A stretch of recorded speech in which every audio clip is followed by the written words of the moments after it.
mighty phantoms of the evening sky. To whom do these celestial steeds belong? When you appear to us like gods on high, what brings you here to mystify? Hi, and welcome to what promises to be a very different and very fun Valentine UFO show in 1160.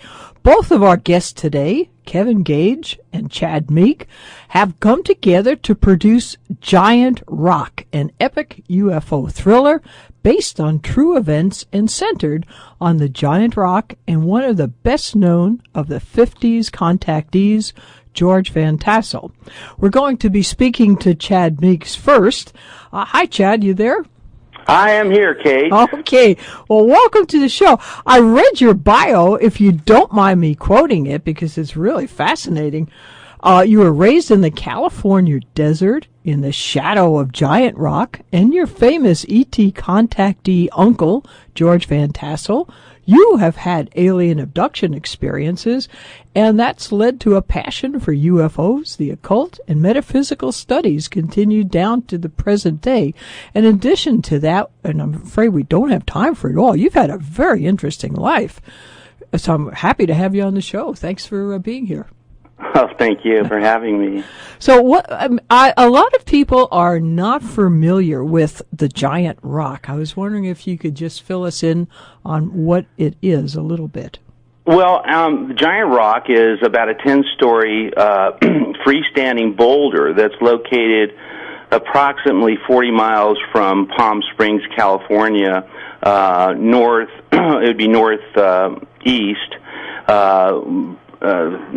I guess there's a marine base out there at 29 Palms, and there's a small town called Yucca Valley, just trying to get a logistical thing, but that's where it's at. And the Giant Rock is where my, of course, George Van-Tassel had came out there in 1947, and my family was out there, aunts, uncles, and cousins, and we were all out there living with and near him. So that's what it is. But what it is on the inside, a gentleman named Frank Kreitzer, who was a German immigrant, originally came out there and carved the inside of the rock out. And my uncle had stayed in contact with him, I think, since the early 30s and was going back and forth out there. And then subsequently, Mr. Kreitzer died. Well, actually was murdered out there, but that's a huge part of the story. So in 47, my uncle George Van-Tassel, after working with used aircraft, McConnell Douglas, and what have you, took the family out there in 1947 and lived inside of this Giant Rock. So there's a snapshot as far as what Giant Rock is. Yeah, well, it's located in a vortex, which is, I think the Indians, the native Indians in that area, had a great deal of respect for that location and that rock. That was part of their lore.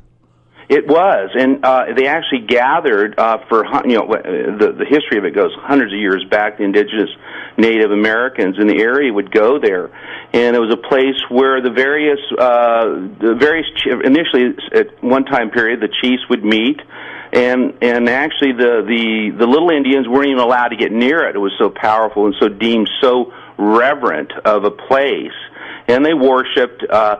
Under the rock, and they prayed, and they did all kinds of very, very interesting things out there.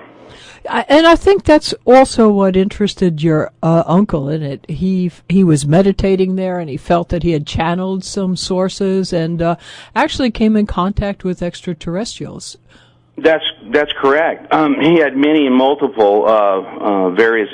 In fact, I was talking to one of our associates, and she was doing some research, and the name channel is attributed to my uncle George, because we was trying to explain what he was doing and how he contacted the aliens, and so the best he could come up to, he says, I have a clear channel with them, and so that's where the name originated. Huh. So yeah, but he literally did. He had channeling sessions.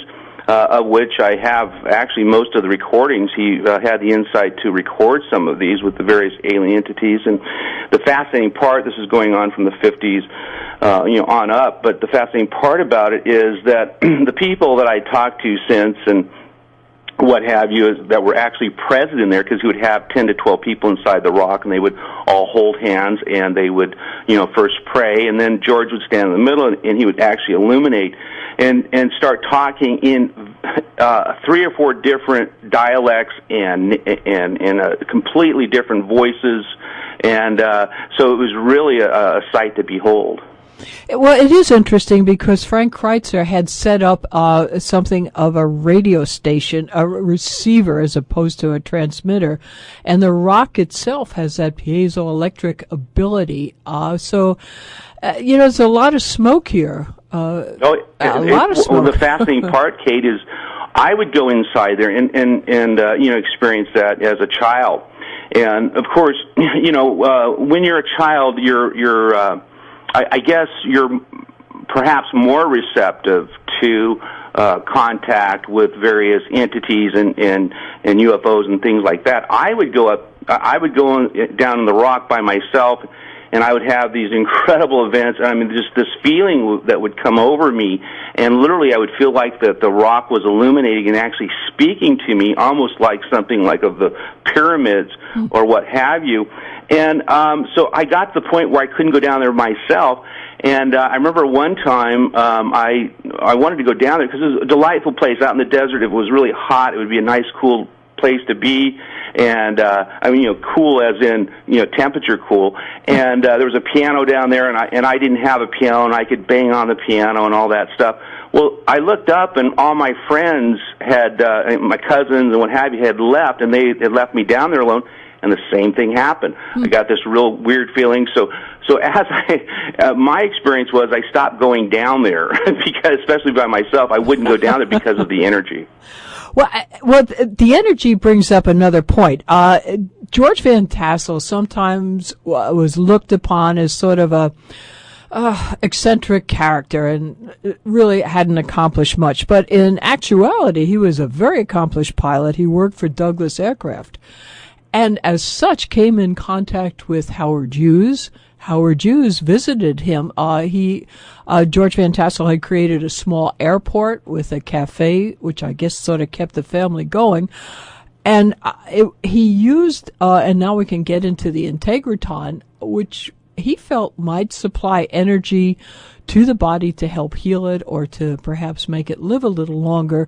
And I am sure Howard Hughes was very interested in that. It's funny, the various connection. Incidentally, supposedly I was sitting next to Howard Hughes eating pancakes and eggs. Really? When I was a little kid, and he was quite a regular place out there for many reasons. Number one, of course, he was an aviation person, but my uncle worked directly for him, and Howard Hughes actually donated some money to get the Integratron going. So he had a real interest, and here's one of the things that people, if you get the connection, the Spruce Goose, a non-metallic airplane, and if you get an Integratron with the various ferromagnetic constructed only with wood. There was no metal in there, et cetera, et cetera. You can kind of get the kindred spirit type thing. And my uncle was a brilliant man. He was beyond brilliant. He was a devout Tesla follower. He was keenly interested in free energy and various things. And through his conversations, he got a lot of very fantastic, really great ideas that he wanted to actually utilize to help the common man. And what he wanted to do was he wanted to create these various health and energy devices and literally give them away to make lighten the burden. So he was a very brilliant guy. Yeah, I think that was Tesla's mistake, too, that he wanted to get free electricity and give it away. And J.P. Morgan said, I don't think so. That's a shame. It's real. But, you talk about synchronicity. When I got Kevin Gage's email, I don't know if you're aware, but tomorrow would be the 25th anniversary of the passing of your uncle. Yeah, February 9th. Yeah, he died February 9th. Actually, on March 12th, he'll be 103. And he died way, way, way too early under extraordinarily mysterious. I mean, we we do not understand what he was doing in that motel room in Santa Ana, and where he in fact died. We have no idea why he was there. It was so out of bounds as far as what he would normally do, and we don't know. And then consequently, a lot of his research papers, upon the death of upon his death, the research papers disappeared, and he was very close to completing this Integratron to actually make it functional. And it's a very, very mysterious thing. And I was just I just noticed that myself this morning. As far as it's February 9th. He died in 1978. Yeah, and that's why I was so glad, because this is a fellow that really, I think his reputation has to be brought up out of the shadows. He's not just some wacko contactee of the 50s. This was a very, very accomplished gentleman that really tried to make life better for all of us here. And in so doing, I know he built this Integratron, but what exactly was it? I mean, well, I mean, there were several usage, as far as this. Of course, you got to remember too that my uncle was very, very metaphysical, and was into meditation, and what he was looking for is to create a rejuvenation machine, literally to rejuvenate cells, and to in fact get more in contact with our space brothers and other space angels, call them whatever that you want, so we could actually have this, clear channel, clear communication as far as this. And that's what it was designed for. I would go inside there as a child, and it's a wonderful thing. It's actually still in operation. Some women still own and operate it out there, and many, many celebrities actually, go out there and make the trek out to the Integratron, and it has a great feeling. And some bands have actually recorded music out there, but it is unlike any place that you'll ever go as far as the feeling. And what's so interesting is that you go a mile and a half or so down the road, then you're in.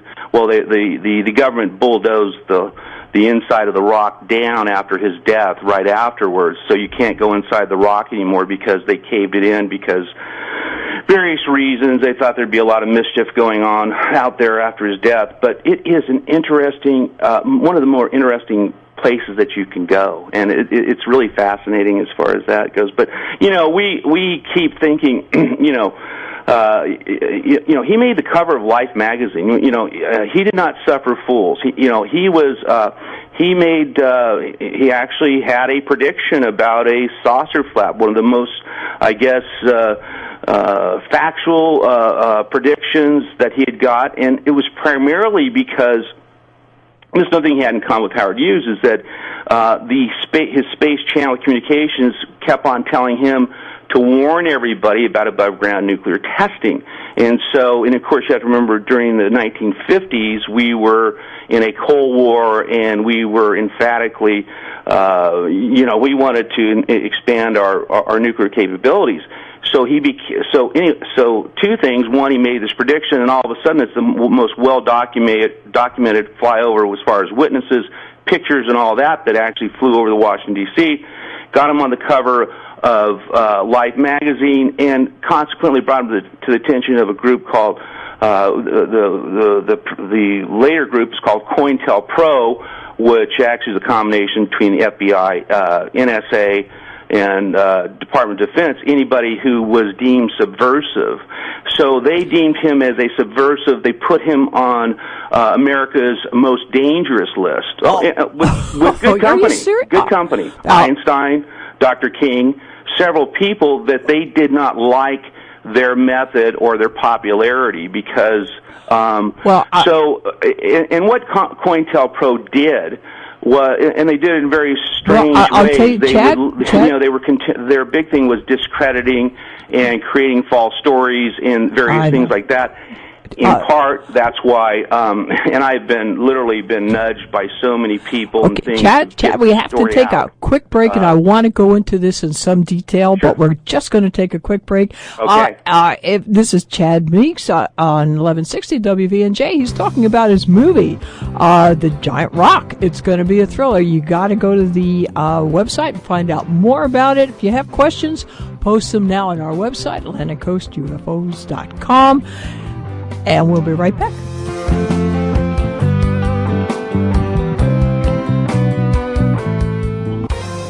Hi, welcome back to the Kate Valentine UFO Show. Speaking with Chad Meek. He is producing a movie, Giant Rock. It's an epic UFO thriller. You can find out more about it by going to the website, giantrockthemovie.com. So, Chad, just before the break, you were telling about how the government got very interested in your uncle, George Van-Tassel, largely because I think of his work with the Integratron. Yes, well, and the other thing, too, was... we can back up a little bit.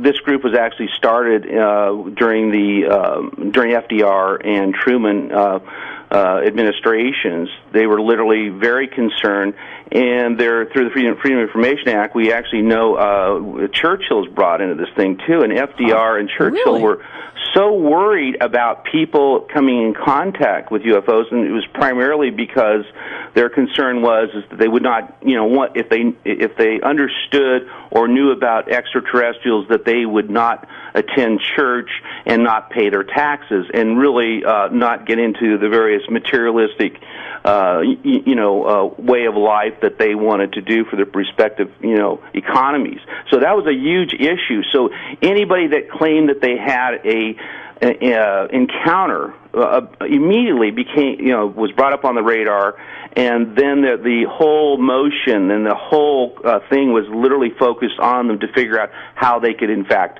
shut them up.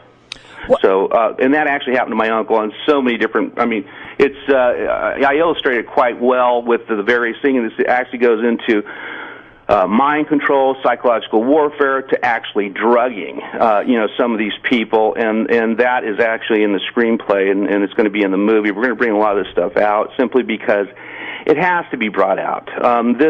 We call this the greatest UFO story never told. We need to get this thing out because they literally, it's getting to the point where we're running out of time, where people are some of the old timers and the insiders, whole thing, they're all dying off, and so I literally had to kind of run and talk to some people pretty close to their deathbed to basically get their story, so I could substantiate a lot of these things that I've known about and what have you, and so I got corroboration. So that's primarily why we're doing it now, and we're very, very excited. We're very, very excited about the movie.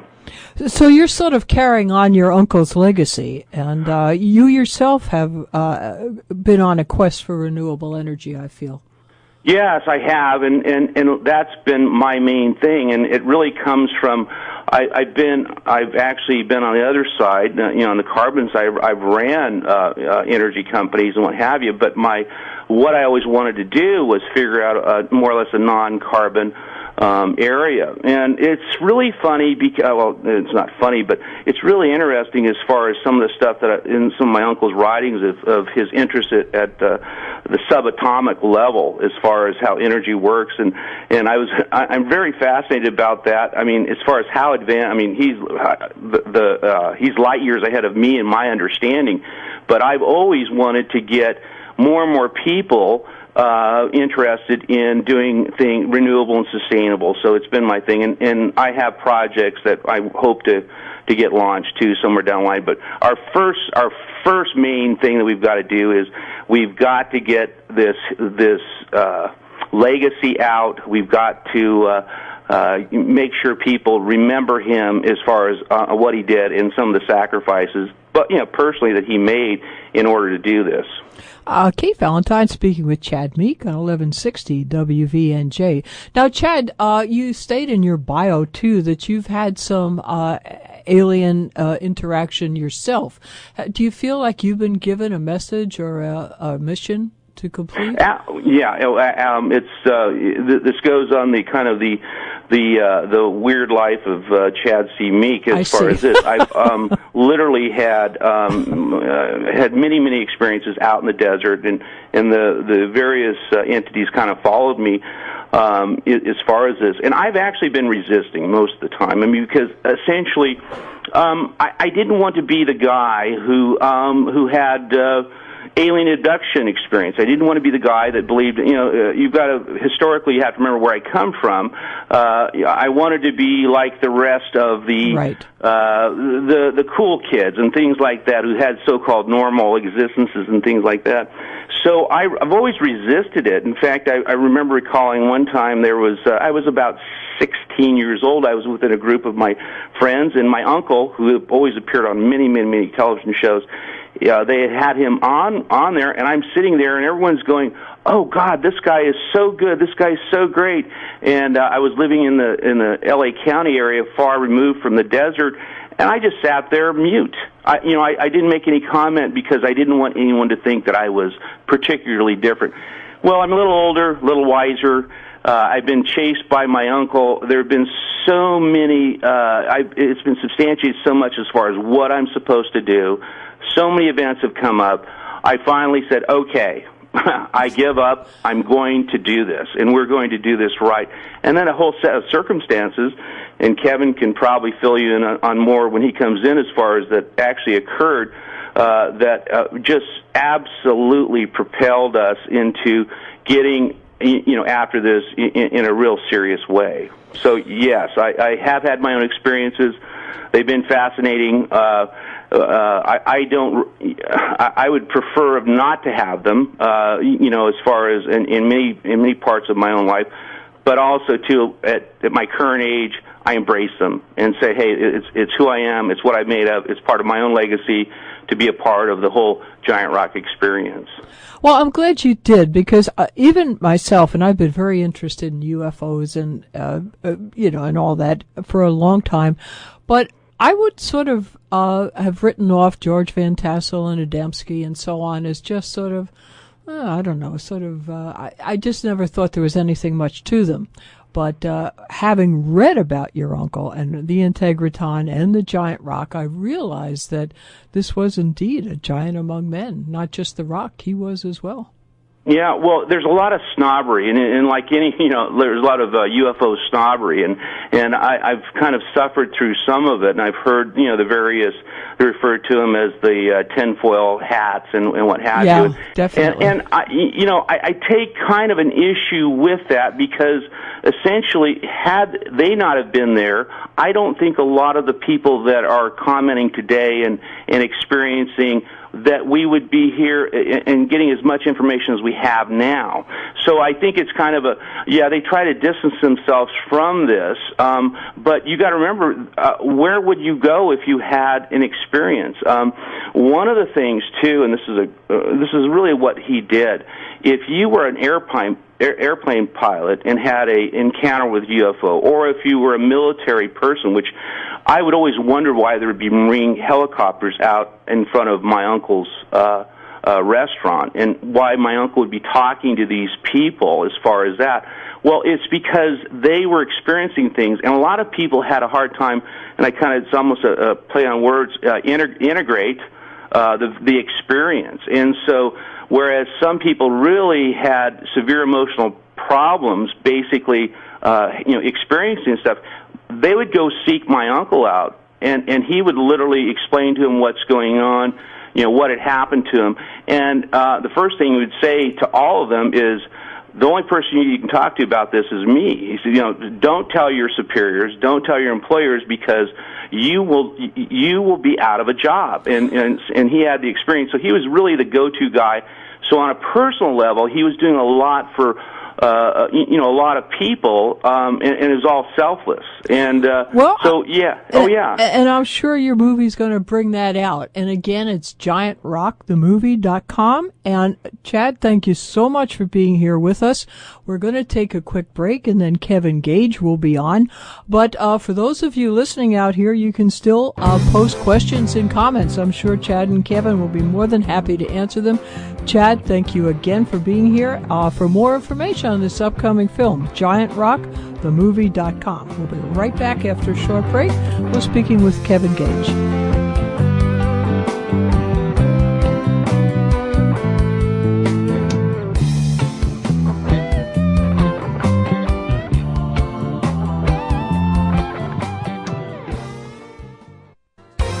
Hi, and welcome back to the Kate Valentine UFO Show at 1160 WVNJ. Joining us now is Chad Meeks' partner, Kevin Gage. Together, they're bringing out what I think will be a phenomenal movie, Giant Rock. It'll be an epic UFO thriller based on true events. And it's a film that's going to bring to the fore the almost now forgotten saga of the contactees of the 50s, George Van-Tassel foremost among them. So, Kevin, welcome to the show. Thanks for being here. Thank you, Kate. Nice to be here. Yeah, now I understand why Chad got so engaged with this movie and with this whole story. How did you come to become involved with it? I met Chad on a beach. I unfortunately have not heard the first half an hour, but did you go into detail on how we met, Chad? No, he did not. He really was discussing his uncle, George Van-Tassel, and also the giant rock and renewable energy and just really that whole era of the 50s. So, but how you two got together, no, that was not discussed. Well, once again, it was on a beautiful Mexican beach, which I long to get back to. Mm-hmm. Yeah, I lived down there for about 5 years, and long story short is Chad was looking at the beach with his binoculars, and he spotted me, and he thought I was a spitting image of his Uncle George, and he came down and he introduced himself, and we got to talking, and I have been fascinated and a firm believer in extraterrestrial life form, and that we are not alone in the universe. And he brought up his Uncle George, and that obviously fascinated me, and I Googled George, and I just thought it would have made the most fascinating screenplay imaginable. I read a lot of screenplays in my day, and the fact that this was a true story, that all of these true events that surrounded George, and that had just met his bloodline, Chad. I told Chad, I said, you need to write a screenplay or a book. You need to do something, because George's legacy is something that should not be forgotten. I mean, the man was a legend before his time, and I just thought it would be a shame for him not to be brought back to life. He's the man. He was the beginning of all of the UFO programs and programs, all of the things that are going on today. Everywhere you turn, there's something about UFOs and life in a different universe. And George was the man that started it all. So there it is. I told him he should write a screenplay, and he did. And here we are today. Well, I think I was somewhat remiss in your introduction too. You yourself are quite an accomplished actor, and have multiple credits on your resume. So that was really good that you're taking on this movie. It's sometimes, the UFO field is somewhat stifled by the giggle factor, and a lot of people do not want to become associated with it in a serious fashion. I mean, as long as it's Spielberg doing a E.T. film, that's great. But when you're really trying to bring up past valuable people in a serious fashion, sometimes that gets suppressed pretty quickly. Suppressed is an understatement, isn't it? Yeah. I thought it was a nice way to put it, though. That's a whole other topic, though. Well, but it was. The powers that be.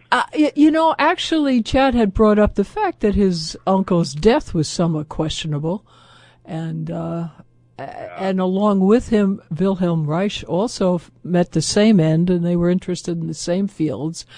This whole renewable energy, free energy, seems to push a lot of government buttons. Oh yeah, they don't want to. They don't want to give up the money and the power. That's for sure. Yeah, I think that's what stopped Tesla a long time ago. Because we had a question that came in from Dale, who was wondering if Chad was worried that his experiences would be used by big oil to discredit not only the renewable energy work, but possibly the movie. So now on this movie, what's your opinion? Have you been to the Integratron? Have you been to that site? I have, of course. Yeah, I've been out to Giant Rock and the Integratron. And the Integratron is, all of the aspects about George, they're also fascinating, but the Integratron is one of the bigger ones, I think. It's a live, living, touchable building that is still there. And it's fascinating to me that one of the aspects of the Integratron was that it was built for cell rejuvenation and to extend the human life. And people would supposedly be able to live to 150 years old and take advantage of the wisdom acquired through age. And the fact that George built this on his own, with a little help from financial help from his friend Howard Hughes, I believe. He built this over a period of 15 years and a week before it was to be opened to the public for free at no charge. Mr. George Van-Tassel mysteriously dies in a hotel on another part of where the man just did not go there. And after his death, the main components of the Integratron and schematics were taken out of it, and and there it sits today. So there's quite the conspiracy theory going on there. But yeah, I get it. Who the powers that be would not want human beings to live to be 150 years old. We just start to wake up and be wise to what's going on around us, in our 50s and 60s. And if we were to live to be 150 years old, well, by the time we hit 100, we would all be wise enough to go, hey, we see what's going on, and I think we grab our guns and take the planet back. Well, assuming you still had guns, of course, but we won't get into that. Yeah. When you now on the Integratron, this was supposedly on a vortex of a natural vortex of the planet, and it would, in a sense, amplify those waves. I mean, I think something was there. The Native Americans seem to be able to detect these locations. They're on several areas in North America, and what George Van-Tassel said was this giant rock, which is like almost a pure form of granite, with the piezoelectric ability of that rock sort of magnified the ability of the vortex, which was then further magnified by the Integratron. But I think that copper coil would have been necessary to have completed it. And so it's a shame that they took this thing down. Oh, yeah. Well, it was that copper core apparatus. It was on the building was a tabernacle type of building, and that metal apparatus you're speaking of, it was on the outside, and it was called an electrostatic die rod, I think. But, yeah, but whichever it is, yeah, it is a shame. But you know what? It's quite obvious, why the federal government would go in there and dismantle that. Keith Valentine, I'm speaking with Kevin Gage. We're on 1160 WVNJ. Well, even out in Long Island, Tesla had put up a similar structure, and that was taken down as well. I mean, not similar to Integratron, but similar as far as the effect would go. So you really, now you were at the giant rock itself. Did you, now Chad said that when he was there and when he was in the Integratron, he experienced some possibly some channeling of his own. Did you get that type of a feeling, or was it just like an electrostatic type of a feel? I didn't actually go inside the Integratron. It's fenced, and some people run it, and you need to make an appointment and get out there.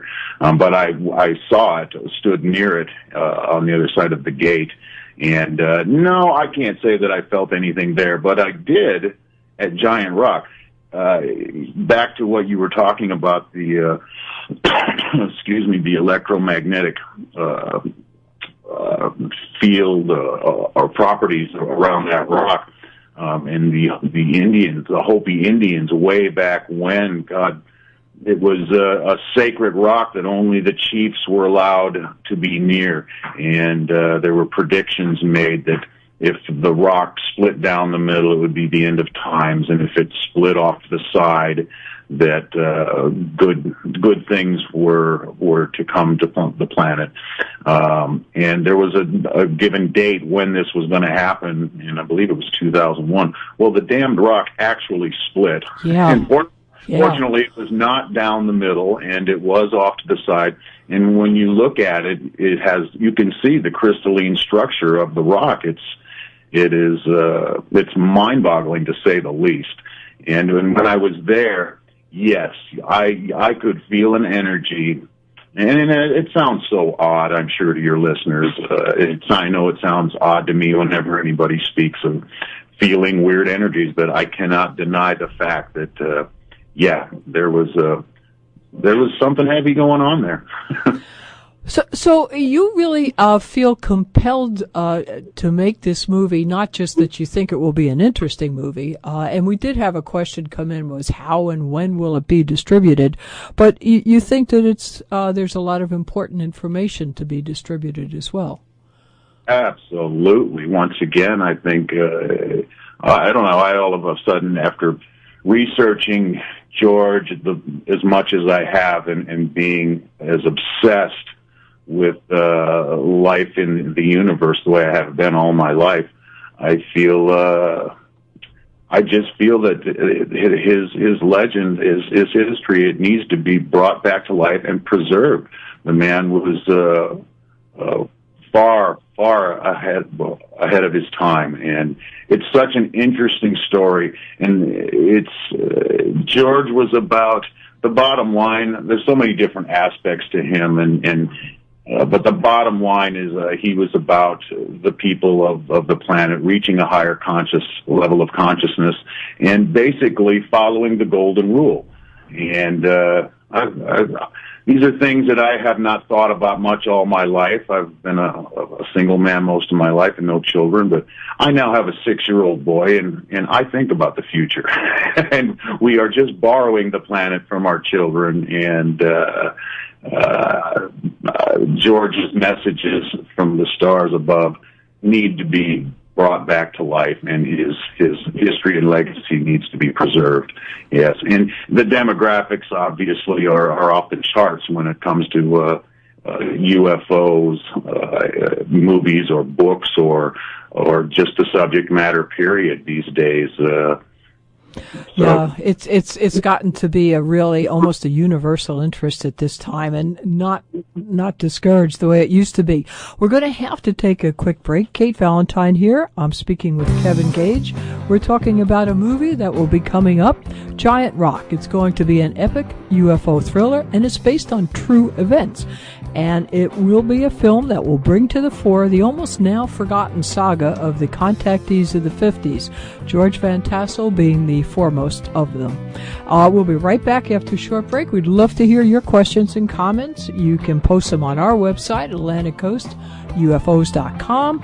After the show, you can find out a lot more information about the movie. Go to GiantRockTheMovie.com. We'll be right back.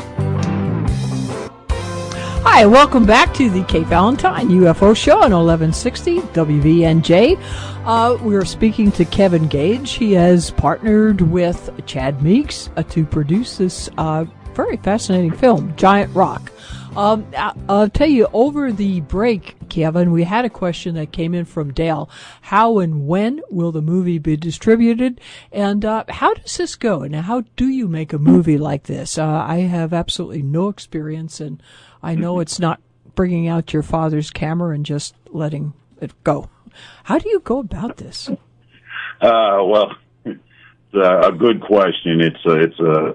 If I was asked that question 20 years ago, I could probably be much more clear. It's a new age of filmmaking, that is for sure. And we're sailing uncharted waters. Basically, if you have financing, it's a straight up answer. You go through a pre-production process, getting all the departments together, and then you actually shoot the film. When it's over, you go through the post-production process, which is the editing and sound, and then it is distributed into the movie theaters. But these days, people are tight with their money, and we're steering away from the studios who they are their own government type entity themselves. They will take the property and take complete creative control, and that is something that is just not an option for us. The film is about George and his legacy, and we don't want it turned into anything other than that. And Hollywood tends to take dramatic license and just make things completely entertaining, which this will be, but it also needs to be based on the truth of the events in George's life. I don't know if that answers the entire question. The distribution end of it, when the film is done, or even before it's done, there's many different distributors and avenues of distributing a film. And they're an entity in themselves that can basically steer people's films in any direction that they want, because obviously distribution is everything. So it is our hopes, and what we are doing is to create a fan base through our website, which we have been doing for a few months now. And when you have a website that has a massive amount of subscribers and support, that gives us a lot of leverage with distribution people. When you sit at the table, it's almost like we want them to come to us. We're not going to need to go sell them on anything. They're going to know the value of this property and be happy to have it. Is there so about when do you think it might be released or made? That's a good question also. Okay. Hopefully soon. Second, we are in the process of attaining financing, and we're about to shoot a teaser, our first trailer, the first scene of the movie. And I can't honestly answer that question because sure. Yeah, it could be next summer, it could be in 3 summers. I personally believe it will be much sooner than later. We're getting a lot of interest, and we've actually turned down some offers from people that have, wanted to take complete creative control. And the more we work on it, and the more the word gets out, the closer we're getting. Well, you mentioned before the break, too, that there seems to be an increased interest in the general public, probably due to the Internet, too, in UFOs and space in general. I mean, now they've discovered a gazillion more exoplanets. You have the extremophiles on this planet. And it seems that life just is everywhere, and whether or not there's a lot of technologically competent species everywhere, I don't know. But I think to the general public, saying that there is life elsewhere other than this planet is not such a foreign thought anymore. And that'll open up, I think, a real interest in what you're trying to do. Absolutely. The internet is flooded with information that I was watching this thing last night on a YouTube video that, as far as I'm concerned, it's absolute proof of life in the universe. And the Ancient Alien series is another one. You watch those shows and see the evidence. It's just so obvious to me that there has been higher powers that have been down here on the planet. And call me crazy, but I believe that we are them. we have been genetically altered, and that's just my own personal hunch. But yeah, as far as people being interested in UFOs and believing in this day and age, it is, over the last 20 years, 15 years, you started seeing shows about UFOs, once, couple times a year. And then it was, 4 or 5 times a year. Then 10 years ago, it was, once a month. In the last 5 years, it's 2 and 3 times a week. And now, literally, I think every day of the week, you can find something on direct TV regarding UFOs and paranormal subject matters. So I think that we are slowly being educated because I believe the powers that be and the technology that we have has come from the stars above, and maybe it started with the UFO, with the Roswell incident and that technology. But yeah, I think we are slowly being programmed to accept the fact that this is real, and when the day comes that they return, we aren't all going to freak out. And I'm not so sure we ever would have, really, but maybe, I don't know. But you're right. At this point, I don't think anyone's going to really go crazy.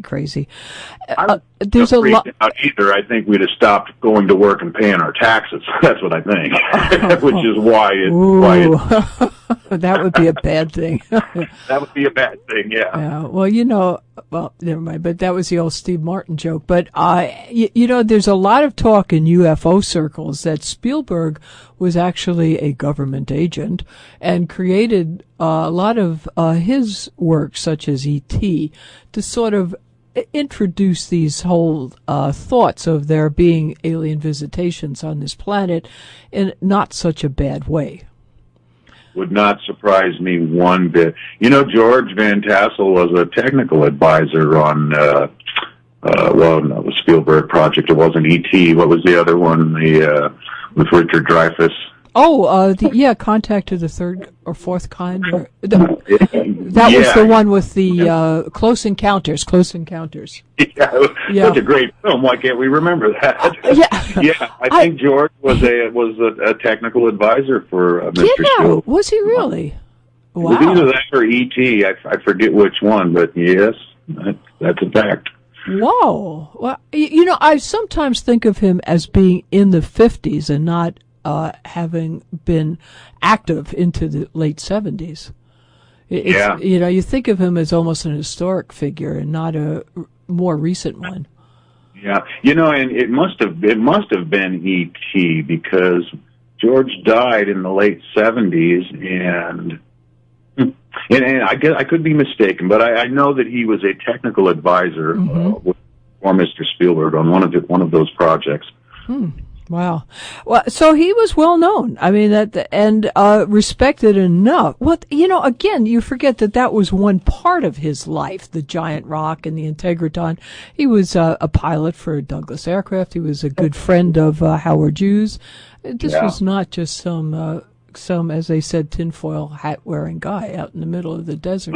No, he had credentials that were off the charts. You're right. He had 20 years of experience with in the airline aviation industry. I think he was employed by Douglas Aircraft Company in a variety of responsible positions, and that was in the middle of the Great Depression in the 30s, and I think in the early 40s he was a personal flight inspector for Howard Hughes, and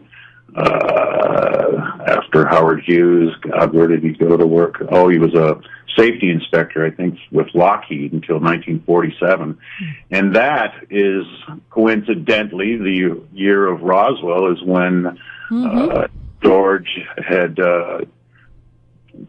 just left this brilliant career of his in aviation and went out to live under a rock. So that raises a lot of questions. Yeah, it does. I'm so glad you guys are making this movie. It's going to be fascinating. Obviously you're here to announce it and to advertise it. So how does our audience find out about it? How do they follow up on the production of this? Well, you can obviously go to our website, giantrockthemovie.com, and that's one way. Or you can just Google, George Van-Tassel, and there's endless information there. But I would like to see you go to our website, giantrockthemovie.com. Incidentally, I'll throw this in there too. We were actually having a casting call contest, and for smaller roles. We've got like 10, 12 smaller roles, like a sheriff and a daughter, a couple daughters, a couple of teenagers, there's a church woman, I believe, and a couple of small child. There's even a part for a 2 to 4 year old child. You can go to our website, giantrockthemovie.com. Okay. Well, that unfortunately that music sort of signals the end of the show, but casting call. Okay. Chad, Kevin, thank you both so much. It was a great show. Really, best of luck with your movie. I can hardly wait till it comes out. And thanks as always to both Bill and Dave. Actually, Dave, I think would be great for the sheriff, don't you, Bill? Yeah, absolutely. Thank you for listening, for all your comments. They're most appreciated. If you missed any of this show, you can always hear it again on YouTube or on our Still Free podcast. We'll see you next Friday at 1. And until then, remember, keep your eye on the sky. Bye.